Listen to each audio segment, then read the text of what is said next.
Hey everyone, I'm Greg Lambert with the Geek and Review, and I'm here with Nikki Shaver from Legal Technology Hub. And you're going to talk to us about another mid-law event coming up. That's right, Greg. So we at Legal Tech have kicked off our series of events, especially for smaller and mid-sized firms with between 25 and 200 lawyers. And we know that firms in that band often get overlooked for events and content that's really geared towards them. We also know that they stand to gain the most from generative AI and efforts to automate and increase productivity because it can be a real game changer for them. It's a force multiplier for firms of that nature. In fact, one of the attendees at our New York event recently said that they consider the cost of buying into a broad generative AI tool as the cost of making each of their lawyers twice as good. LTH has a series of 6 events catering especially for firms of this size. Each event is held in a different city with a full day of CLE accredited educational content on how to do more with less, how to build a growth strategy that takes into account generative AI. We've partnered with some of the most interesting vendors for mid-sized firms who present speed demos during the event so that firms can see the technology that's out there and learn what some of their competitors are using and what they may be interested in using themselves. We've just wrapped up our events in Chicago and New York, and luckily you haven't missed out yet. So our next events are in Washington, D.C. on September 3rd, in Boston on October 15th, Miami on October 29th, and Atlanta on November 18th. We've kept the price of admission really low, so it's a great deal. Visit the Legal Tech Hub website, legaltechnologyhub.com, and click on the events dropdown to go to the LTH events page where you can register for your preferred event. And a special offer, Greg, for Geek and Review listeners. The first 5 people who reach out to Geek and Review with a comment saying LTH event will get a free ticket to attend the event in their preferred city. Awesome. So everyone pause and shoot Nikki an email on that and go to one of these events. All right. Thank you, Nikki. Thanks, Greg.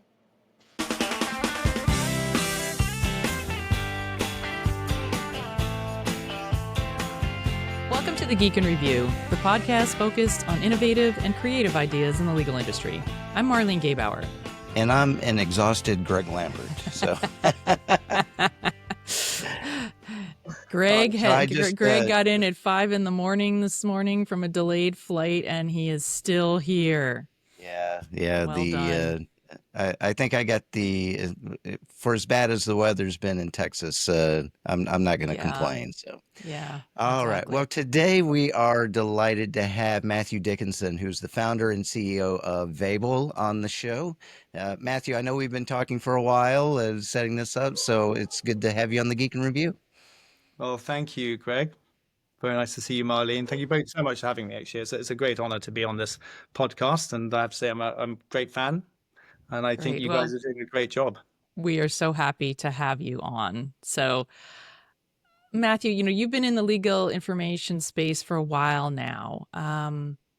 What's changed the most? How are firms thinking about current awareness and news monitoring in the time of Gen AI? How do you see that evolving? That's a great kickoff question. I think, first probably go back and think about what current awareness has been for the last many years before Gen AI, and then think about where it is going and how it's evolving and how our mindset is changing. So, until recently, current awareness has predominantly been about crawling lists of articles manually or using some logic, some Boolean queries, filters, and then sending the articles often by email to groups of recipients.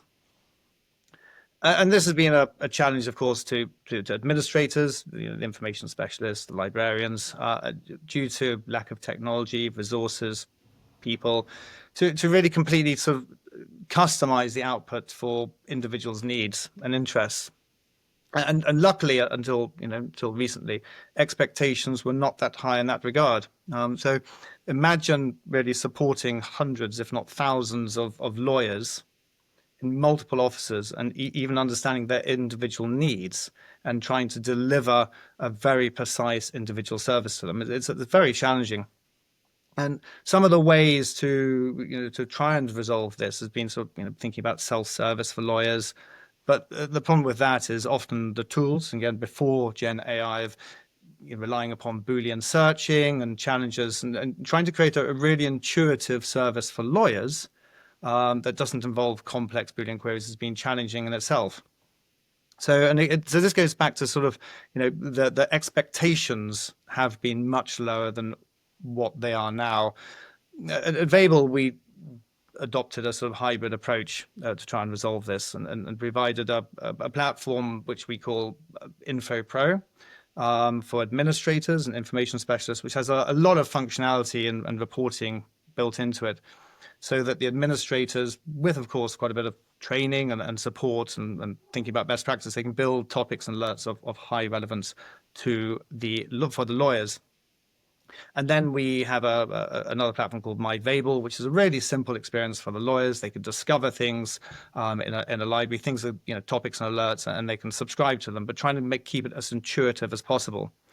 But in most cases, lawyers are just receiving current awareness into their inboxes. And even with Vable, I suppose, they still receive probably too much information. They have this problem about FOMO.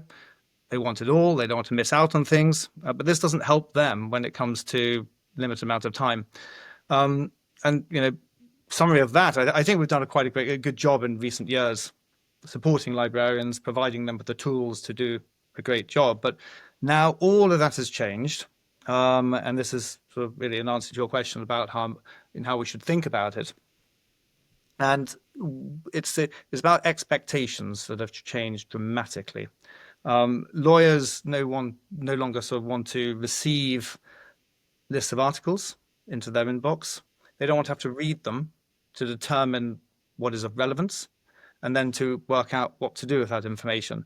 And all of this can now be done by Gen AI, and they don't want articles just to be delivered to them. So I think that's really, in essence, the change in how we should think. Is it the dream of learning through osmosis that you'll send the information, I can just touch it, and then magically it just enters my brain? Because that's kind of what it feels like. We get so much overload over the years. Yeah, I mean, that's the thing. There has been such an overload, and we've done. I think compared to what it was, I think there's been a lot of value provided. But I suppose thinking about some real world examples. I mean, sort of what we're now looking at is and sort of trying to solve the problem is instead of a lawyer receiving a sort of a news alert into their inbox on data breaches. So here's 10 articles. It's now all about, okay, one of your top clients has just been involved in a data breach. Great. And here's a summary. Here's the potential implications. And let's go even further. And actually, here's who else in the firm should know about this. And this is all sort of connecting it in. It's not just here's a current awareness solution in isolation. It is fully integrated in with other systems. So, and then you get the real relevance and the context. Yeah. Do you feel there's going to be like a number of workflows? I mean, you mentioned that, you have sort of the researcher workflow, but then you also have a more intuitive attorney workflow in terms of delivery. Do you foresee, one or the other becoming more important? Do you see other types of workflows that, are going to be happening over the next few years? Well, yeah. I mean, I think thinking sort of in the next 5 years, I think that's an awfully long time away. And for me, I'm sort of thinking where we're headed in the next 6 months. But sort of thinking about sort of workloads. I mean, I think we're really sort of moving into a sort of a world in which, I mean, just even thinking about legal research, where it is becoming much more proactive, much more predictive, and much more integrated. And so thinking about those sort of points, I mean, sort of it's no longer a lawyer sitting there and just, receiving an alert or being told about things at 9 o'clock in the morning, the system will be much more proactive in alerting them at the right time. And it's not just going to be giving them a list of articles, but it's going to be more predictive. And one of the big challenges we're working on is sort of thinking about that horizon scanning solution. And these are things which human beings can do, but if we can help and supercharge that and sort of thinking about the predictivity, sort of being much more predictive and giving me the insights, whether I am a lawyer, whether I am somebody in BD, all the various different individuals. And I think there's sort of, it's some, it's the integration part is very, very important as well. And when we talk about integration, it's about content coming in. Where's it? What data points are we integrating into? And we talked about a little bit earlier about integrating with CRM systems and other sort of databases. Vable, we're just one of the data points as well in that sort of respect. And then it's about the delivery, where we're going to integrate into other systems, where we're going to deliver the content. So I may be working in Teams. I may be working in the CRM. What type of role have I got in the organization? Where do I want to receive the information? And how is that information going to help me make better decisions or actually allow me to take action on something? Yeah. Well, speaking of that, because traditionally, the information, as Marlene was saying, moving from point A to point B from being created to being distributed was one thing, but there's also, it's not just the delivery now. We're expecting, like you said, that it's not just a list of articles that the attorney is going to read, but rather the information is going to come already built in with the insights. And traditionally it's been the information professionals, the librarians, the KM folks that are tagged with managing all of that. So how do you see Vable kind of assisting and getting from the data to more of an actual insights and helping the intermediaries between the information and the actual items getting to the people that it needs to get to? Yeah, that's a really good question. I mean, I think just making that big distinction again about sort of information deliverability and the sort of actionable insights, and so current awareness has been for a long time just something's delivered. We now expect it to become much more actionable insights, actionable content, and so we can sort of move sort of beyond it being passive information. One of the terms we use is sort of thinking about insight activation. This is what happens when content actually becomes or sort of changes behavior, not just fills inbox. So thinking about how Vable or firms can sort of bridge the gap and sort of move from content that's delivered to actionable content. Well, GenAI can power a lot of this, of course, and certainly at Vable we're bringing in sort of a lot of GenAI to help faster summarization, smarter linking of disparate data. We're sort of connecting with a lot of data points, a lot of publishers, etc. Bring that data all into one database, and even generating those insights. I'd like to think sort of first draft insights because we don't want to replace humans in this respect. But I think that really important is, and I can't stress this enough, is that the real value I think comes from how firms use AI to support expertise and decision making, not to replace it.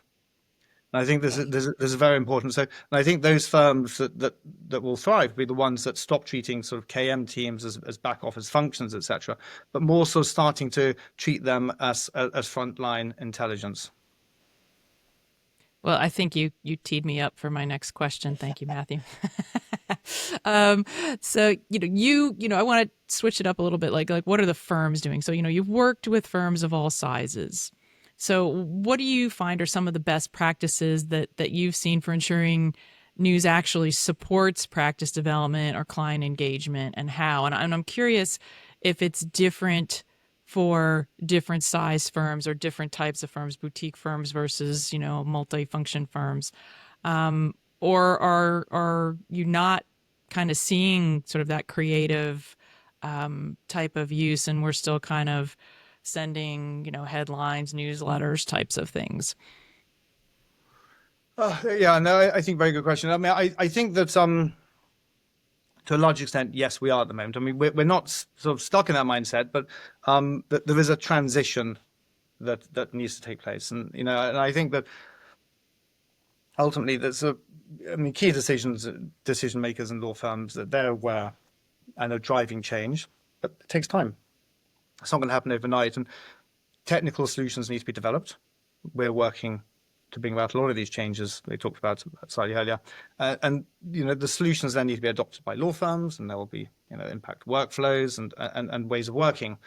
I mean, the good news is that the lawyers, the end users, that they now have high expectations about what is possible. Their eyes have been opened, and this means that we don't have to spend a lot of time trying to educate or convince them about this.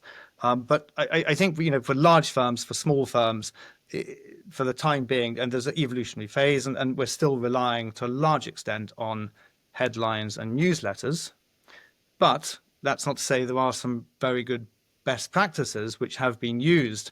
Certainly, I mean, in practice development, yes, and in supporting client engagement. And one sort of product that comes to mind about driving client engagement with the use of headlines and newsletters is and it's a product we have which is called Vable Connect, and it's a separate Vable platform which is used by some law firms for managing sources and creating and delivering bespoke digests and newsletters to their clients.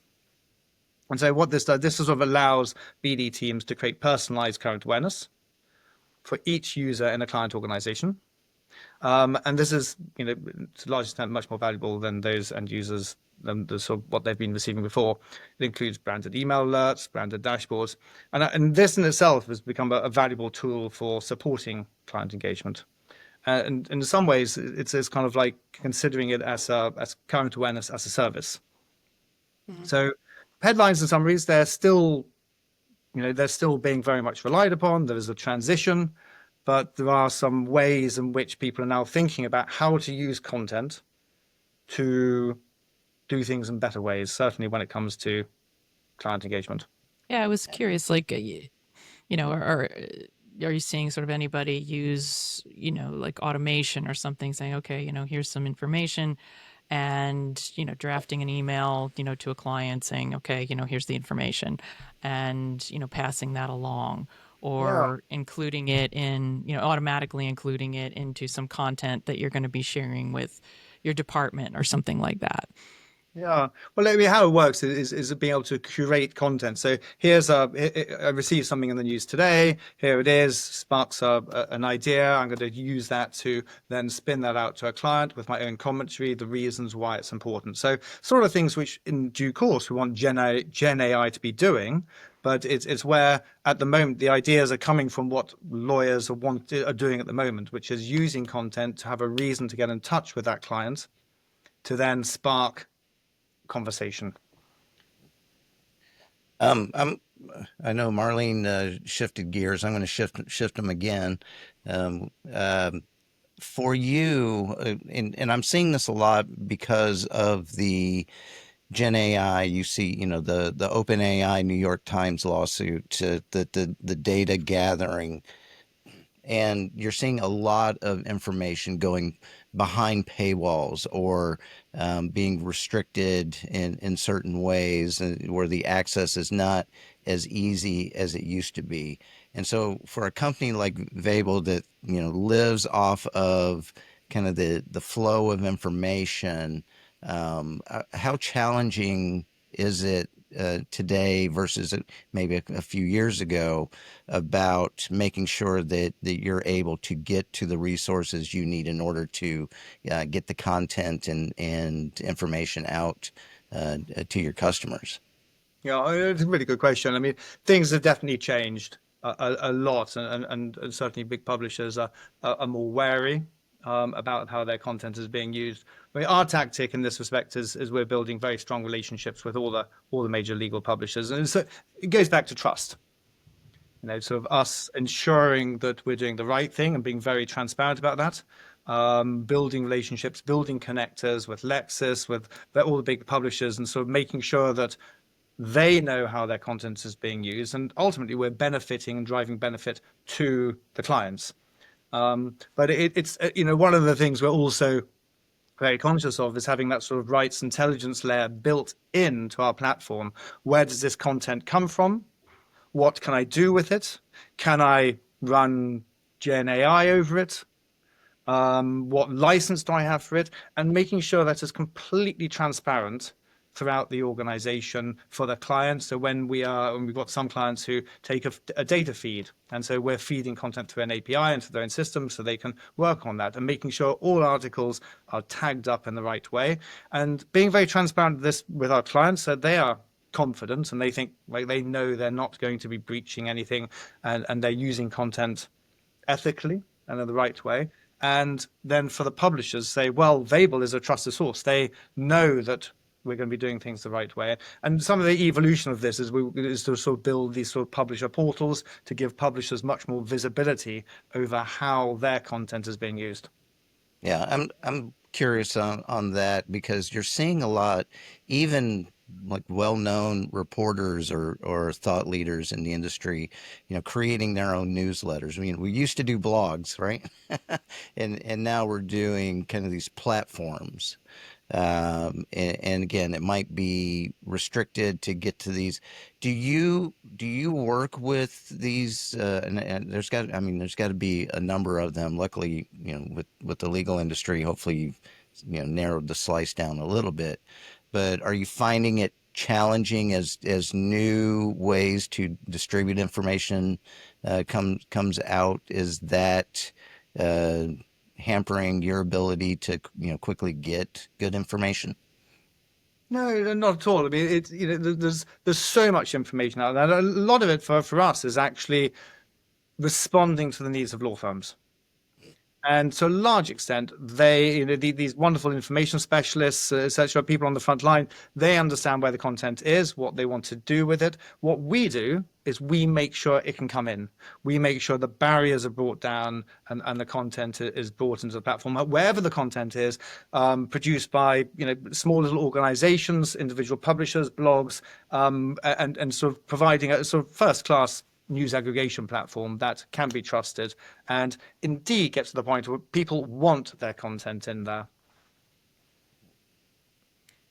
So I want to take this a little further, and just in regards to AI. I mean, you're talking a little bit about trust and trust with the different publishers, but AI is changing how firms consume and generate their content. So how is Vable thinking about ethical boundaries, in relation to AI around alerting, summarization, or any type of filtering? Yeah, ethical boundaries. I mean, we spend a lot of time thinking about this. It is so important, and I've talked about trust, but so I think really there's probably four pillars which are important here. So when you think about ethical current awareness, trust, and this is about when receiving current awareness generated within Vable, lawyers need to know that the information is reliable, it's fair, safe to act on. And if they don't trust the source, summary, or filter, they'll disengage, and that undermines the whole purpose of the current awareness. And this is connected to the second one, which is really important, which is about transparency. I sort of touched on this. It's and at Vable we strive for complete transparency. It's important for lawyers to know how the content was created, how it was filtered, how it was ranked, and including whether AI was used. And I think that there needs to be a complete transparency in this respect. It builds confidence and allows lawyers to assess the credibility of the content. An example would be a summary that is clearly labeled as AI generated with the option to view the original source. So those are two: trust and transparency. Accuracy is another very important pillar. And this sort of covers, in a way, the sort of trade-off between automation and editorial insight. So for internal alerts going to lawyers, there is a possibility that there's a lower quality requirement threshold. They don't necessarily have to be 100% and perfect. And so a lot of alerts can be automated based on some logic, Boolean queries. Maybe they need to meet a threshold of 80% accuracy. But on the other hand, if alerts are going to the senior partners or to clients, then threshold is going to be much, much higher, possibly 100%. And this is where editorial oversight is really critical. Inaccurate alerts or misleading summaries can create legal, reputational, client risk, etc. So, I mean, at Vable, dealing with this, we provide client admins a full set of review and curation features, which are sort of really important and allows for human review before sending. The fourth pillar is inclusion.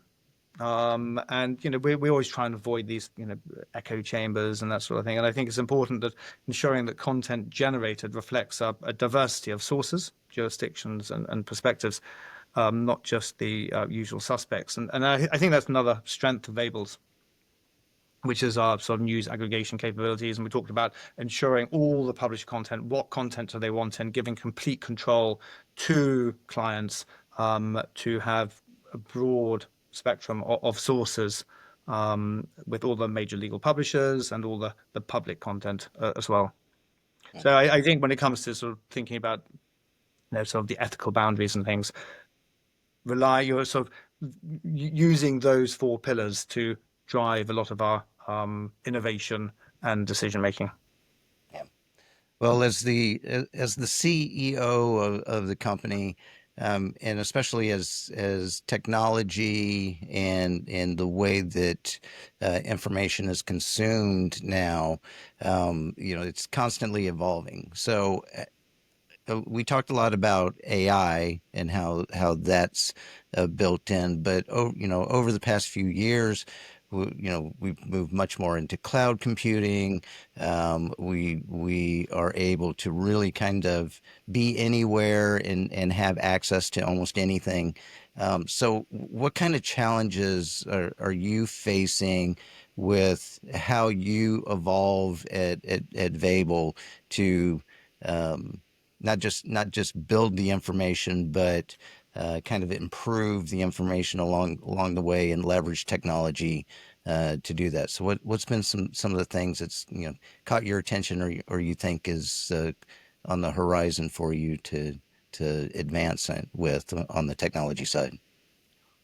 Well, I mean, there's so much. I mean, it's so much is evolving and changing, and that's a big challenge for an organization like us. We could start a project which is a 9-month, 12-month project, and sort of halfway through, there's another incredible innovation breakthrough. 2 weeks in, right? I always think it's sort of that sort of thinking about when we could have spent a lot of time 2 years ago, and everything's turned on its head. And so, to a large extent, we've waited a little bit until AI has become much more accessible, and it's evolved hugely in recent times. And so, I mean, it's very difficult to sort of answer the question about sort of some of the key things, but it's we've got a plan over the next 6 months to start bringing a lot of these things I've been talking about earlier, and start on that road for making it much more personalized for the end user, and start getting more prediction coming into the platform. Yeah. Do you also see things like using the AI to create different formats? So it can say, for example, you've got something and then you can create a visual for it, or you can create an audio file. Yeah, I mean, are you looking at other ways? Well, yeah, I mean, I'm experimenting the whole time and thinking about this, and one of the projects I'm turning my mind to is about horizon scanning, for instance. And there's a lot of data out there, and how to actually bring the data into nicely organized tables and formatting the data in a particular way to make it understandable. So collecting data, and these are things which are a little bit more sort of personal projects of mine. And as we all experiment using AI, even in our day-to-day work, That there's a lot of interesting use cases coming out. But certainly from from a business perspective, I think our core is to focus on less of the visual and audio, but sticking very much to the core problem at hand, which is helping lawyers make really good decisions with as little effort as possible. So if I want my newsletter to be in the voice of Harry Potter, that's not available. You have to do that yourself. This is the thing, Greg. I think we need to come on and have a few of these sort of brainstorming sessions and find out what's on your mind here. There And we go. maybe. Yeah. Read Oh, read this in the voice of Morgan Freeman for that's me. nice. That's nice. Actually, Authoritative. Very good. there you go. Trustworthy. Yeah, yeah. I did want to follow up with that, Matthew. So, what about like the area of predictability? Because that's always been kind of a dicey area. Like for a long time, I think vendors stayed away from that because lawyers were kind of uncomfortable with sort of that element, that they wanted to have control over that themselves in terms of how they presented that to clients. But it seems like it's gaining more acceptance in terms of, okay, here's information, and this is how we think it's going to impact a client or an environment or an industry or something, and maybe suggestions as to what to do. Is that an area of exploration? Yeah, no, certainly. I mean, predictability, but it goes back to it's mustn't treat it as the oracle, really, and it's there to supercharge us, to super. And so I use AI a lot just to get the ideas going, get the basics, get a broad spectrum, if that's possible, of ideas. But ultimately, the lawyers have to take they're given and make something of it, make their own judgment. And the question is it better for them to start with nothing, just a set of 50 articles or whatever it is, or is it better and easier for them to start off with something actually half baked, or maybe 10 things half baked, and then they can make judgments. And that's really the test is, are they in a much stronger position if they're taken halfway up the mountain? But they've got to do the final bit, and we must not delegate. And this is the thing, and I think this is where the concern which you're referring to comes from, is the risk. The worry of turning everything over to AI.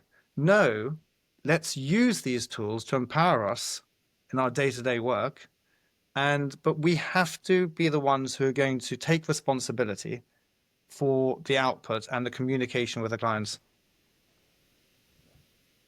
Fair. It's sort of keeping the human in the loop.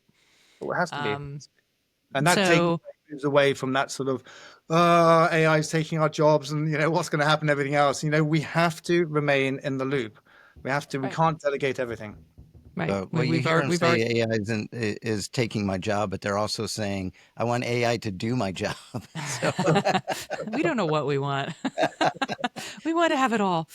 But certainly, Matthew, to your point, I mean, we've seen people just sort of rely on it, and in terms of submitting documents to court, and we see how that goes. So this is really no different. You have to be able to judge for yourself. Yeah, yeah. yeah. What is something? Oh, go Well, ahead. actually, wait a minute, Marlene. I want to jump in because All right. that made me think of something, because we hear a lot about legal research and the problem with using AI and AI hallucinations. I think the My Pillows guys' lawyers got caught again and fined this week $3,000 each for submitting fake cases.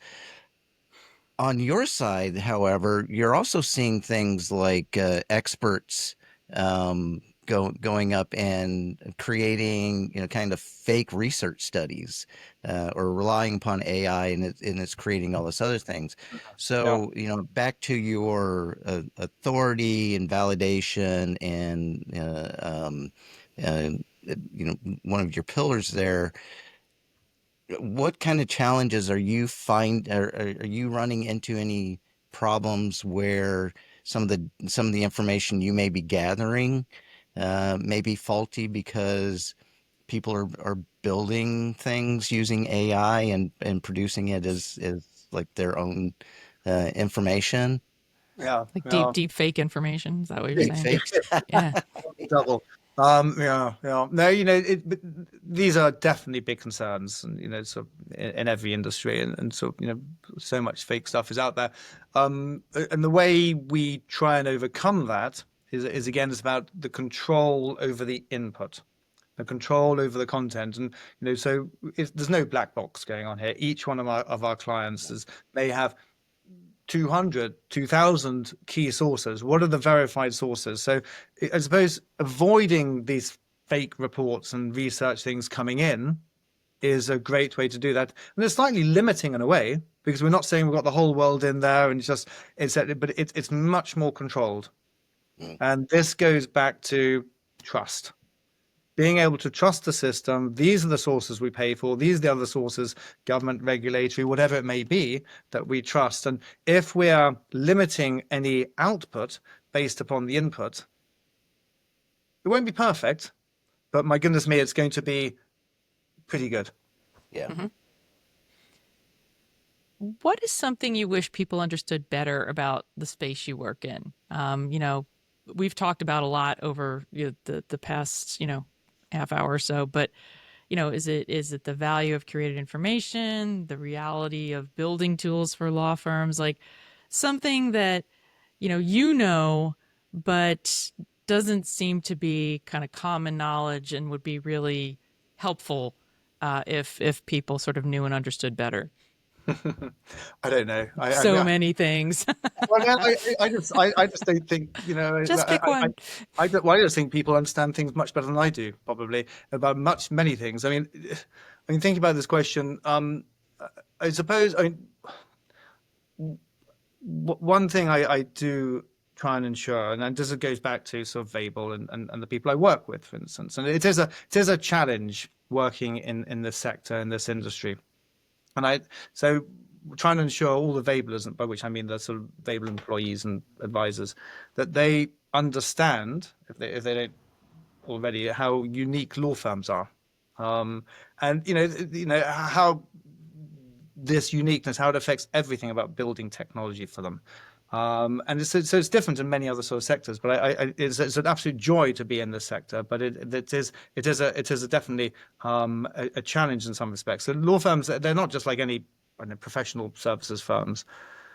They operate in high trust, high stakes environments, and the margin for error is incredibly small. So and this is when we start thinking about these sort of the ethical boundaries and that sort of thing. We have to get things totally right, and so and the content we deliver, it isn't just being read, it's actually being relied upon is to give legal advice, to prepare a partner for a client call, or even spot a reputational risk. So this, to a large extent, it raises the bar hugely in terms of accuracy, etc.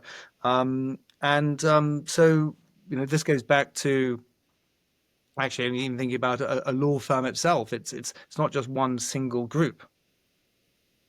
Each practice area has its own culture, partners, value, autonomy, etc. So the success for us is to ensure that we are about building smart features, and so we're earning the trust from lawyers, from the thinking about how lawyers work, and not about what we wish they did, etc. So this is, I'm not really probably answering your question, but I think that it's something which is really important for me as a leader of Vable, to ensure that we're all thinking about the audience and what makes law firms unique, and then we can be more successful in helping them solve their problems.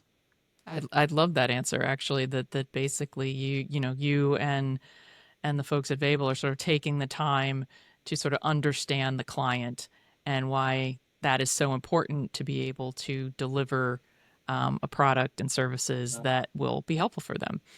Yeah. I thought it was awfully kind of you to say that the legal industry was unique, We and are not snowflakes. challenging. We are snowflakes. Well, speaking of challenging, we've talked a lot about the future, but we ask all of our guests our crystal ball questions. So we're going to ask you to pull out your crystal ball. And when we started this, we used to say the next 2 to 5 years. I think it's now like the next two to 6 five months. weeks. Weeks. But if peering into the future, what is it that you see for your slice of the industry that's going to be one of the biggest challenges or changes that you are going to have to adjust to, and the market may have to adjust to?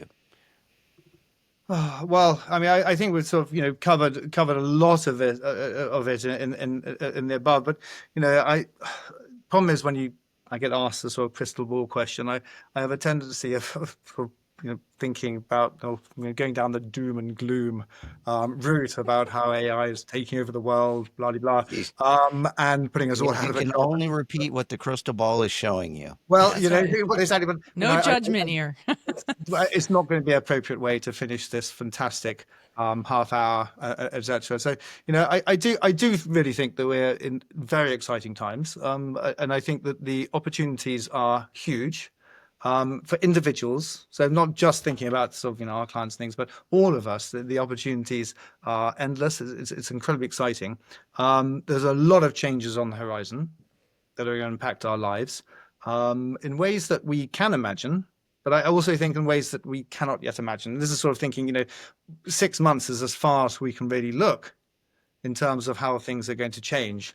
But it goes back to, I think we're all going to be supercharged. Myself, I'm able to do things was never able to do a year ago, and turn out information I'm really happy with, or ideas that I was never able to do 12 months ago. And I think in a way we're all going to end up with our own. In the past we had our PAs or executive assistants. I think we're going to end up with our personalized current awareness bot, which knows us, knows what we want in terms of information, and provides us with a flawless service, proactive and insightful.